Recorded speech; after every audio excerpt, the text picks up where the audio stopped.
Guys ನೋಡಿ ಲೈಫಲ್ಲಿ first time rasgulla ಮಾಡೋಣ, ರಸಮಲೈ ಮಾಡೋಣ ಅಂತ ಮಾಡ್ತಾ ಇದ್ದೀನಿ. ನಮ್ಮ ಮಗು ಇವಾಗ ಎದ್ದು ಬಂದ್ಬಿಡ್ತಿದ್ದು ಕಳ್ ಮಗು.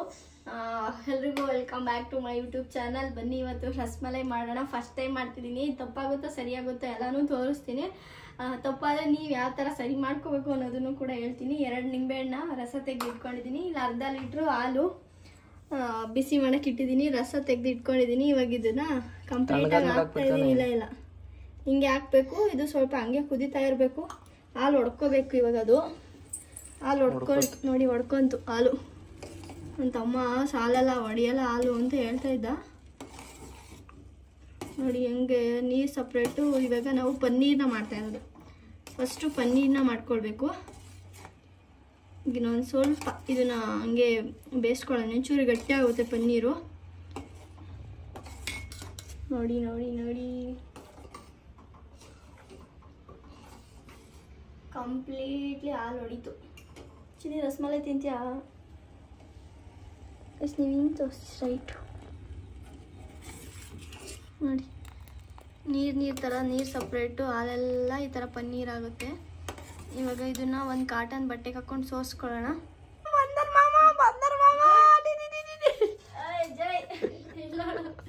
ಈ ಥರ ಒಂದು ಕಾಟನ್ ಟವಲ್ ಅಥವಾ ಕಾಟನ್ದು ಒಂದು ಬಟ್ಟೆ ಇಲ್ಲಾಂದ್ರೆ ಕರ್ಚೀಫ್ ತಗೊಂಡು ಇದರಲ್ಲಿ ಸ್ಟ್ರೈನ್ ಮಾಡ್ಕೊಳ್ಳೋಣ.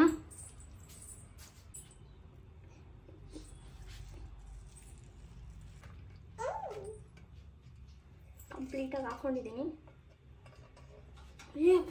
ನಿಮಿಷ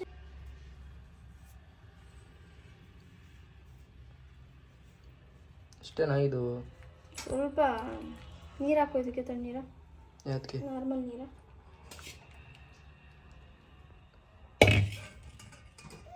ನಾರ್ಮಲ್ ನೀರಾಗಿ ವಾಶ್ ಮಾಡಬೇಕು.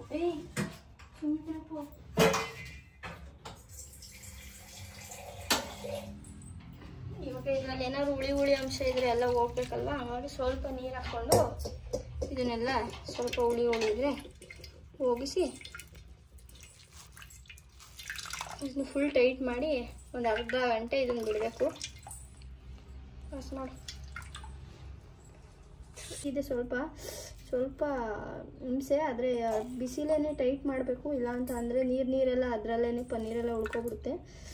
ಸ್ವಲ್ಪ ನಿಧಾನಕ್ಕೆ 2 ಪೀಸ್ ಆಗೋದು ಡೌಟ್ ಇದರಲ್ಲಿ ಆಗುತ್ತೆ. 8 ಪೀಸ್ ಆಗುತ್ತೆ. ಸಣ್ಣ ಮಾಡಲಾಗುತ್ತೆ.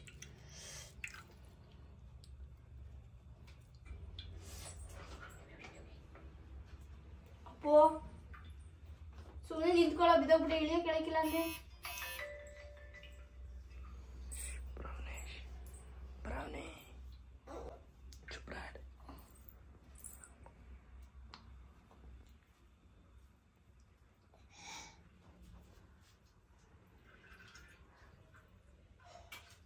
ಬಡಾರ ಮುತ್ತು ನೋಡಿ ಗೈಸ್. ಹಿಂಗೆಲ್ಲ ಮಾಡ್ಕೊಂಡು ಹೋಗ್ಬೇಡಿ. ಬಟ್ಟೆ ಸ್ವಲ್ಪ ಟೈಟ್ ಇಲ್ಲ ಅನ್ಸುತ್ತೆ. ಪಸ್ಕಿ ತಕ್ಷಣ ಪಸ್ಕಿ ಆಗೋಯ್ತಲ್ಲಪ್ಪ. ಇದು ಟ್ರಾನ್ಸ್ಫರ್ ಟು ಅನದರ್.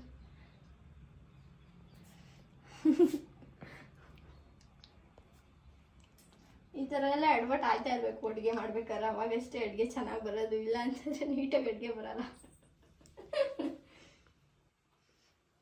ಎಲ್ಲರಿಗೂ ಹಾಗೆ ಆಗುತ್ತೆ ಕಾಮನ್ ಆಗಿ.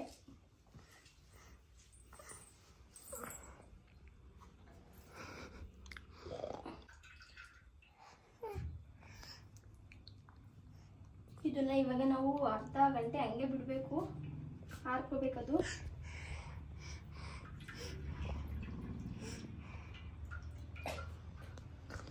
ಹಾರ್ಲಿಕ್ಸ್ ಬೇಕಂತೆ. ಇದೊಂದು ಟೈಟಾಗಿ ಕಟ್ಟಿ ಇಲ್ಲೆಲ್ಲರೂ ತೂಗಾಕ್ತೀನಿ. ಸಾಕಲ್ವೇನು? ಆಮ್ಲೆಟ್ಸ್ ತೂಗಾಕಿದ್ದೀನಿ. ಇಲ್ಲಿ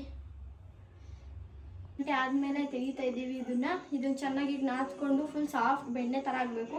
ಆ ಥರ ಮಾಡಿಕೊಂಡು ಉಂಡೆ ಮಾಡ್ಕೋಬೇಕು. ಬನ್ನಿ ಮಾಡೋಣ. ಒಂದು ಇದನ್ನೆಲ್ಲ ತೋರಿಸು, ರೆಸಿಪಿ ತೋರಿಸು. ನೋಡಿ ಎಷ್ಟು ಗಟ್ಟಿಯಾಗಿದೆ ಅಂತ. ನೀರೆಲ್ಲ ಹಿಂಕೊಂಡಿದೆ. ಪನ್ನೀರ್ ಉಂಡೆ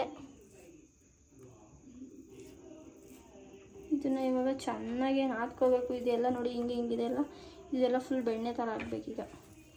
ಅಟ್ಲೀಸ್ಟ್ ಇದನ್ನು ಒಂದು 15ರಿಂದ 20 ನಿಮಿಷನಾದರೂ ಇದನ್ನು ಚೆನ್ನಾಗೆ ನೆನೆಗೆ ಬಿಡಬೇಕು.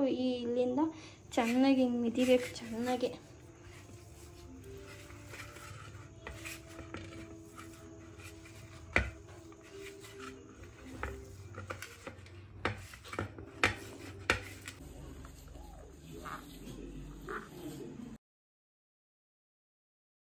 ಹಂಗೆ ಸ್ಮೂತಾಗಿ ಬೆಣ್ಣೆ ಥರ ಆಗಿದೆ. ಇನ್ನೊಂದು 5 ನಿಮಿಷ ಮಿದ್ದರೂ ಇನ್ನೂ ಚೆನ್ನಾಗಾಗುತ್ತೆ. ಇವಾಗ ನೀವು ಕೈಯಲ್ಲೆಲ್ಲ ಜಿಡ್ಡು ನೋಡಿ ಎಷ್ಟು ಬಿಟ್ಕೊಂಡಿದೆ. ಈ ಥರ ಆಗಬೇಕು ನೀಟಾಗೆ. ಹಿಂಗೆ ಒಂದು ಉಂಡೆ ಮಾಡಿಕೊಂಡು ಹಿಂಗೆ ಪ್ರೆಸ್ ಮಾಡಿದ್ರೆ ಈ ಸೈಡೆಲ್ಲ ಈ ಥರ ಬಿಟ್ಕೊಳ್ಬಾರ್ದು. ಬಿಟ್ಕೊತ ಎಲ್ಲ ಚೆನ್ನಾಗಿ ಆಗ್ತಾಯಿದೆ. ಆದರೂ ಇನ್ನೊಂದು 5 ನಿಮಿಷ ಚೆನ್ನಾಗಿ ಇನ್ನೊಂದು ಸಾಫ್ಟ್ ಆಗೋ ತನಕ ಸ್ವಲ್ಪ ಮಿದಿತೀನಿ. ಮಿದ್ಬಿಟ್ಟು ತೋರಿಸ್ತೀನಿ. ನೋಡಿ ಇದನ್ನು ಒಂದು ಎಷ್ಟು ಪೀಸಾಗಿ ಆಗುತ್ತೆ ಗೊತ್ತಿಲ್ಲ. ಇದು 3/4 ಲೀಟ್ರು ಹಾಲಿಗೆ ನಾವು ಮಾಡ್ಕೊಂಡಿದ್ದು.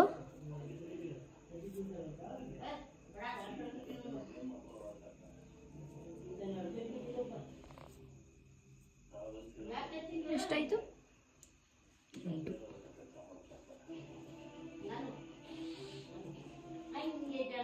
8 ಉಂಡೆ ಆಗಿದೆ.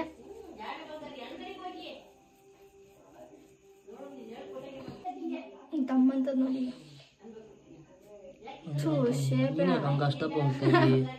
ದಪ್ಪನೇ ಇರ್ಬೇಕದು. ಈ ಸೈಜ್ಗೆ ಇರಬೇಕು. ಸಾಕಷ್ಟು ಚಿಕ್ಕದಾಗೆ ಮಾಡು. ಒಂಚೂರು ಎಷ್ಟು ಪ್ರೆಸ್ ಮಾಡೋಣ ಸಾಕ್ಬಿಡು. ಜಾಸ್ತಿ ಏನಾಗಲ್ಲ, ಅದನ್ನು ಹೊಡ್ಕೊಂಬಿಡ್ತದೆ ನಿಜ. ನೋಡಿ ಹಿಂಗಾದ್ರೂ ನೋಡಿ ಹೊಡ್ಕೊತೈತೆ ಇಲ್ಲಿ ರೈಸ್ ಮಾಡಕ್ ಬರಲ್ಲ. ಇದೊಂಚೂರು ಪರವಾಗಿಲ್ಲ, ಚೆನ್ನಾಗಿ ಬಂತು ರಸಮಲೈ. ಇದೊಂದು ಹೊಡ್ಕೊತು. ನೀವು ಜಾಸ್ತಿ ಪ್ರೆಸ್ ಮಾಡಿದ್ರೆ ಜಾಸ್ತಿ ಹೊಡ್ಕೋತದೆ. ನೋಡೋಣ, ಸ್ವಲ್ಪ ಪ್ರೆಸ್ ಮಾಡ್ತೀನಿ. ಏನಾಗಲ್ಲ ಮಾಡು ಸಾಕು. ಜಾಸ್ತಿ ಜಾಸ್ತಿ ಅಮ್ಕುದ್ರೇನೆ ಗೊತ್ತಾಯಿಲ್ಲ, ಕಮ್ಮಿ ಅಮ್ಕುದ್ರೆ ಇದಾಗುತ್ತೆ ಗೈಸ್. ನಿಧಾನಕ್ಕೆ ಹಿಂಗೆ ಹಿಂಗೆ ಪ್ರೆಸ್ ಮಾಡಿ. ಜಾಸ್ತಿ ತೆಳ್ಳಗಾಯ್ತಿದು. ಇಲ್ಲ ಕಣೋ, ಇದು ಸಕ್ಕರೆ ಪಾಕದಲ್ಲಿ ಬೇಯಬೇಕು. ಬೆಂದಾಗ ಇನ್ನೂ ಊದ್ಕೊಳ್ಳುತ್ತಿದ್ದು. ಹಿಂಗೆ ಮಾಡ್ಬೇಕಾಗಿರೋದು.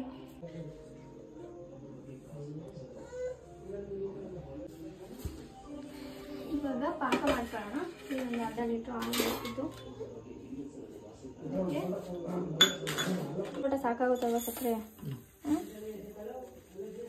ಇನ್ನು ಹಾಲಿಗೆ ಬೇರೆ ಹಾಕ್ತೀವಲ್ವ, ಜಾಸ್ತಿ ಸಕ್ಕರೆ ಆಗ್ಬಿಡುತ್ತೆ.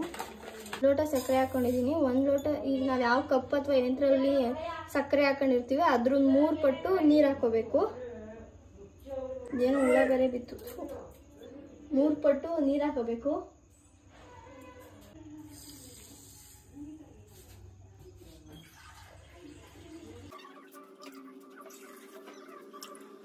ಇದು ಸಕ್ಕರೆ ಕರಗಿ ಒಂದೇ ಒಂದು ಕುದಿ ಬರಬೇಕಷ್ಟು ಹೊತ್ತು ಇದನ್ನ ಬಿಸಿ ಮಾಡ್ಕೊಳ್ಬೇಕು.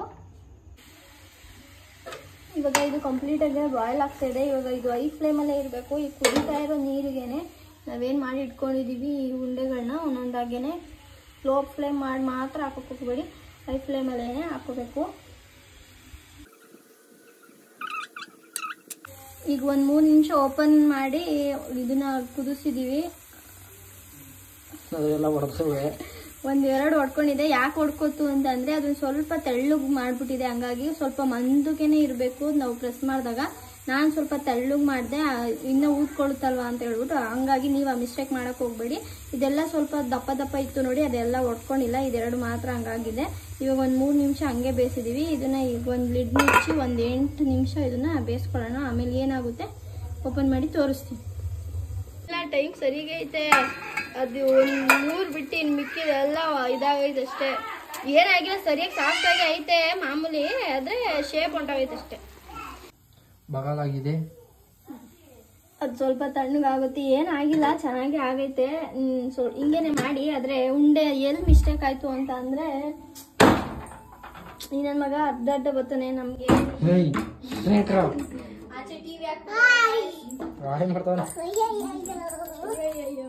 ಆಚೆ ಟಿವಿ ಹಾಕ್ಬಿಟ್ಟವ್ರೆ ಸೌಂಡು. ಅದ್ರಲ್ಲಿ ನಮ್ಗೆ ಇವನ್ ಬೇರೆ ಮಧ್ಯದಲ್ಲಿ ಇಲ್ಲಿ ಬೇರೆ ಎಡ್ವರ್ಟ್ ಆಯ್ತತೆ. ಹೋಗ ಆಚೆಗೆ. ಇವಾಗ ಹಾಲು ಸ್ವಲ್ಪ ಕುದೀಲಿ. ಎಲ್ಲ ರೆಡಿ ಮಾಡ್ಕೊಂಡಿದ್ದೀನಿ. ಇಲ್ಲಿ ಕಲರ್ಗೋಸ್ಕರ ನಾನಿಲ್ಲಿ ಕೇಸರಿನ ಹಾಲಲ್ಲಿ ನೆನೆಸಿಟ್ಟಿದ್ದೀನಿ. ಇದೊಂದು ಕಡೆ ಇಲ್ಲಿ. ಆ್ಯಂಡ್ ಇಲ್ಲಿ ಏಲಕ್ಕಿ ಪುಡಿನ ಮಾಡಿ ಇಟ್ಕೊಂಡಿದ್ದೀನಿ. ಇದೊಂದು 1/2 ಸ್ಪೂನ್ ಹಾಕೋಣ. ಆ್ಯಂಡ್ ಇಲ್ಲಿ ಸ್ವಲ್ಪ ಡ್ರೈ ಫ್ರೂಟ್ಸ್ ಹಾಕೋಣ. ಡ್ರೈ ಫ್ರೂಟ್ಸು ಇದನ್ನ ಸ್ವಲ್ಪ ಸಕ್ಕರೆ ಹಾಕಬೇಕು. ಇದಕ್ಕೆ ಸಕ್ಕರೆ ಹಾಕಿದ್ದೀವಿ, ಹಂಗಾಗಿ ಇದಕ್ಕೆ ನೋಡ್ಕೊಂಡು ಸ್ವಲ್ಪ ಸಕ್ಕರೆ ಹಾಕ್ಕೊಳ್ಳೋಣ. ಇದು ಈಗಲೇ ತಿನ್ನೋಕ್ಕಾಗಲ್ಲ. ಇದನ್ನ ಒಂದು 2 ಅವರ್ 1 ಅವರ್ ಹಂಗೆ ನೆನೆಸಿಡ್ಬೇಕು ಇದರಲ್ಲಿ, ಅವಾಗಷ್ಟೇ ರಸಮಲೈ ಚೆನ್ನಾಗಾಗೋದು. ಆದ್ರೂ ಇದು ಒಂದು ಒಟ್ಟೋಗ್ಲಿಲ್ಲ ಅಂದಿದ್ರೆ ಬೇಜಾರಾಗ್ತಿರ್ಲಿಲ್ಲ. ಇದು ಏನು ಮಿಸ್ಟೇಕ್ ಆಯಿತು ಅಂದರೆ ಅದೇ ಸರಿಯಾಗಿ ಇನ್ನೂ ಸ್ವಲ್ಪ ನಾದಬೇಕಾಗಿತ್ತು ಅನಿಸುತ್ತೆ. ಆ್ಯಂಡ್ ಇನ್ನೊಂದು ಮಿಸ್ಟೇಕ್, ನಾನು ತೆಳ್ಳಗೆ ಮಾಡಿಬಿಟ್ಟಿದ್ದೆ. ಸ್ವಲ್ಪ ಮಂದಕ್ಕೆ ಇರಬೇಕಾಗಿತ್ತು, ಅಂದರೆ ಟ್ವಿಸ್ಟ್ ಮಾಡಿದಾಗ ಅದು ಸ್ವಲ್ಪ ರಾಂಗ್ ಆಗಿದೆ ಅಷ್ಟೇ. ನೀವು ಆರಾಮನ್ನ ಮಾಡಬೇಡಿ, ಫಾಲೋ ಮಾಡಿ. ನಾನು ಯಾಕೆ ಈ ಥರ ಕಪ್ಪಾದ್ರೂ ತೋರಿಸ್ತಾ ಇದ್ದೀನಿ ಅಂದರೆ ನಿಮಗೂ ಕೂಡ ಫಸ್ಟ್ ಟೈಮ್ ಮಾಡಿದಾಗ ಈ ಥರ ಫೇಸ್ ಮಾಡ್ತೀರಾ. ಬಟ್ ಫೇಸ್ ಮಾಡೋದನ್ನ ಈ ಥರ ಸರಿ ಮಾಡ್ಕೊಳ್ಳಿ ಅಂತ ಎಚ್ಚರಿಕೆ ಅಷ್ಟೇ, ಅಷ್ಟೇ. ನೋಡಿ ಯಾವ ಥರ ಆಗೋಗಿದೆ. ನಾನೇನು ಅಂದ್ಕೊಂಡೆ, ಫಸ್ಟ್ ಟೈಮ್ ಮಾಡಿದ್ರು ಪರ್ಫೆಕ್ಟಾಗಿ ಮಾಡ್ತೀನಿ ಅಂತ ಅಂದ್ಕೊಂಡೆ. ನೋಡಿದ್ರೆ ಇದು ಉಂಡೆದೊಂದು ಪ್ರಾಬ್ಲಮ್ ಆಗ್ಬಿಡ್ತು ಗಾಯ್ಸ್. ರಿಯಲಿ ಬೇಜಾರಾಗ್ತಿದೆ. ಎಲ್ಲ ಕರೆಕ್ಟಾಗಿ ಬಂತು, ಇದೊಂದು ಹಿಂಗಾಗ್ಬಿಡ್ತಲ್ಲ. ಇದೊಂದೇ ಮೇಯ್ನು. ಇದೊಂದನ್ನ ನೀಟಾಗಿ ಮಾಡ್ಕೊಂಬಿಡಿ. ನಂತರ ತಪ್ಪು ಮಾಡೋಕ್ಕೆ ಹೋಗಬೇಡಿ ನೀವು ಪ್ಲೀಸ್. ಈಗ ಹಾಲು ಸ್ವಲ್ಪ ಕುದೀತಾ ಇದೆ. ಸಾಕು, ಇಷ್ಟು ಕುದಿದ್ರೆ ಸಾಕು. ಜಾಸ್ತಿ ಕುದಿಸೋಂಥ ಅವಶ್ಯಕತೆ ಏನೂ ಇಲ್ಲ. ಇವಾಗ ಇದಕ್ಕೆ ಕೇಸರಿ ಹಾಕೋಣ.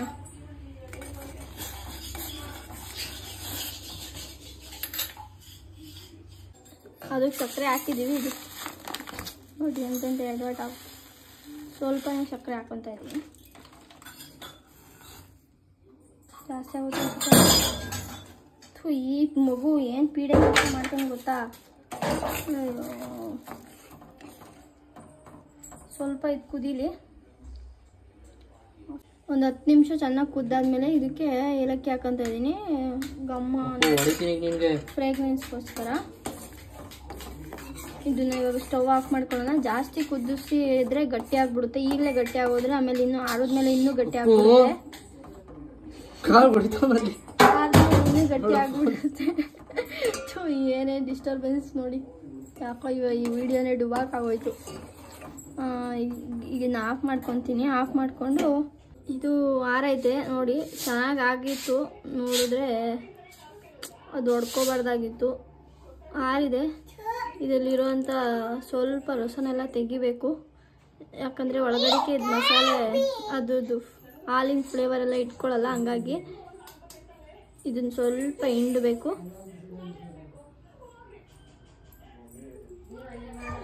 ಇದರೊಳಗೆ ಹಾಕೋಣ ಒಂದೊಂದನೇ. ಬಿಸಿ ಇದ್ದಾಗಲೇ ಹಾಕಿದ್ರೆ ಅದು ಚೆನ್ನಾಗಿ ಒಳಗಡೆಗೆಲ್ಲ ಎಳ್ಕೊಳ್ಳುತ್ತೆ ರಸ. ಇಲ್ಲ ಅಂತಂದರೆ ಹಾಲು ಆದ್ಮೇಲೆ ಹಾಕಿದ್ರೆ ಅದು ವೇಸ್ಟ್ ಆಗಿಬಿಡುತ್ತೆ. ಹಂಗಾಗಿ ಹಾಲು ಬಿಸಿ ಇರಬೇಕು, ಇದು ಸ್ವಲ್ಪ ಆರಿರಬೇಕು.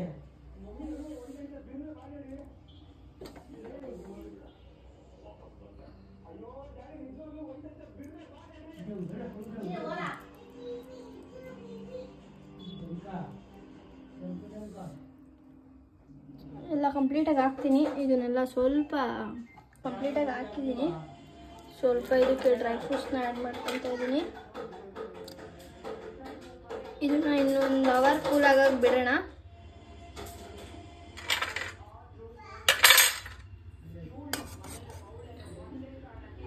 ನೋಡಿ ಕಲರ್ ಚೇಂಜ್ ಆಗ್ತಾ ಇದೆ, ಆರೆಂಜ್ ಆಗುತ್ತೆ. ಇದು ನೋಡೋಣ. ಸ್ವಲ್ಪ ಕೂಲ್ ಆಗೋಕೆ ಬಿಡೋಣ ರಸಮಲೈ. ಶೇಪ್ ಅಂತೂ ಹಾಳಾಯಿತು, ಟೇಸ್ಟ್ ಅಂತೂ ಪಕ್ಕ ಅಂತ ಅಂದ್ಕೊಂಡಿದ್ದೀನಿ. ನೋಡೋಣ ಕಂಪ್ಲೀಟಾಗಿ ಎಲ್ಲ ಆದಮೇಲೆ ಟೇಸ್ಟ್ ಹೆಂಗಿರುತ್ತೆ ಅಂತ ಜೆನ್ಯೂನ್ ರಿವ್ಯೂ ಕೊಡ್ತೀನಿ. ಕಂಪ್ಲೀಟಾಗಿ ಅದು ಕೂಲ್ ಆಗಲಿ. 1 ಅವರ್ ಈಚೆ ಬಿಟ್ಟಿದ್ವಿ. ಇದು ರೆಡಿ ಆಗಿದೆ. ಇದನ್ನು ಕಂಪ್ಲೀಟಾಗಿ ಕೂಲ್ ಆಗೋದಕ್ಕೆ ನೋಡಿ ಹಾಲು ಕೂಡ ಎಷ್ಟಿದ್ದಿದ್ದು ಎಷ್ಟು ಕಮ್ಮಿ ಆಗಿದೆ, ಅಬ್ಸರ್ವ್ ಆಗಿದೆ ನೀಟಾಗೆ. ಇದು ರಸಮಲೈ. ಇದನ್ನು 5 ಅವರ್ಸು ಫುಲ್ಲು ನಾಳೆ ಬೆಳಗ್ಗೆನೇ ಓಪನ್ ಮಾಡ್ತೀವಿ. ನೋಡೋಣ. ಇದನ್ನು ಮುಚ್ಚಳ ಮುಚ್ಚಿ ಫ್ರಿಡ್ಜಲ್ಲಿ ಇಡ್ತೀನಿ ಕೂಲ್ ಆಗೋದಕ್ಕೆ.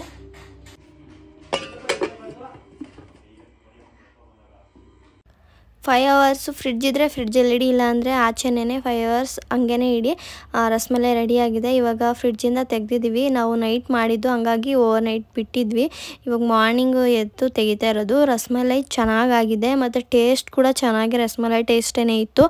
ಆದರೆ ಒಂದು ಮಿಸ್ಟೇಕ್ ನೀವು ನೋಡ್ಕೊಂಡು ಬಂದಂಗೆ ಅದೊಂದು ಪ್ರಾಬ್ಲಮ್ ಆಯಿತು. ಅದೊಂದು ಬಿಟ್ಟರೆ ಮಿಕ್ಕಿದೆಲ್ಲನೂ ಕೂಡ ಚೆನ್ನಾಗೇ ಆಗಿತ್ತು. ಟೇಸ್ಟ್ ಕೂಡ ಚೆನ್ನಾಗಿತ್ತು. ಅದೊಂದನ್ನ ನೀಟಾಗೆ ಉಂಡೆನ ಸ್ವಲ್ಪ ತಿಕ್ನೆಸ್ ಆಗಿ ಮಾಡ್ಕೊಳ್ಳಿ, ಹಾಗಾಗಿ ಚೆನ್ನಾಗಿ ಬರುತ್ತೆ. ಈ ರಸಮಲೈ ಫಸ್ಟ್ ಟೈಮ್ ಮಾಡಿದ್ದು ಈ ಥರ ಎಡ್ವರ್ಟ್ ಆಗೋಯ್ತು. ಆದ್ರೂ ಯಾಕೆ ಈ ಎಡ್ವರ್ಟನ್ನು ತೋರಿಸ್ತಿದ್ದೀನಿ ಅಂದರೆ, ನೀವು ಈ ಥರ ಮಿಸ್ಟೇಕ್ ಮಾಡಬೇಡಿ. ನಾನು ಆಗಿದ್ದ ಮಿಸ್ಟೇಕ್ನ ನಾನು ತೋರಿಸಿದ್ದೀನಿ. ಆ್ಯಂಡ್ ನೆಕ್ಸ್ಟ್ ಟೈಮ್ ನಾನು ಪರ್ಫೆಕ್ಟಾಗಿ ಮಾಡ್ತೀನಿ ಅನ್ನೋ ಭರವಸೆ ಬಂದಿದೆ. ಈ ರಸಮಲೈ ಈ ಥರ ಮಿಸ್ಟೇಕ್ ಆಗಿದ್ದಕ್ಕೆ I am sorry. And taste wise ನೋಡೋಕ್ಕೋದ್ರೆ ತುಂಬಾ ಚೆನ್ನಾಗಿತ್ತು. ನೀವು ಒಮ್ಮೆ ಟ್ರೈ ಮಾಡಿ. ಈ ರೆಸಿಪಿ ಅರ್ಧದಲ್ಲೇ ಹಾಳಾದ್ರೂ ಕೂಡ ಈ ವಿಡಿಯೋನ ಎಲ್ಲೂ ಸ್ಕಿಪ್ ಮಾಡ್ದಲ್ಲ ಇಲ್ಲಿವರೆಗೂ ನೋಡ್ಕೊಂಡು ಬಂದಿರೋ ನಿಮ್ಮೆಲ್ಲರಿಗೂ ಕೂಡ ತುಂಬ ಹೃದಯ ಧನ್ಯವಾದಗಳು. ಇದೇ ರೀತಿ ನಿಮ್ಮ ಸಪೋರ್ಟ್ ಇರುತ್ತೆ ಅಂತ ನಾನು ಭಾವಿಸ್ತಾ ಈ ವಿಡಿಯೋನ ಇಲ್ಲಿಗೆ ಎಂಡ್ ಮಾಡ್ತಾ ಇದ್ದೀನಿ. Thank you so much.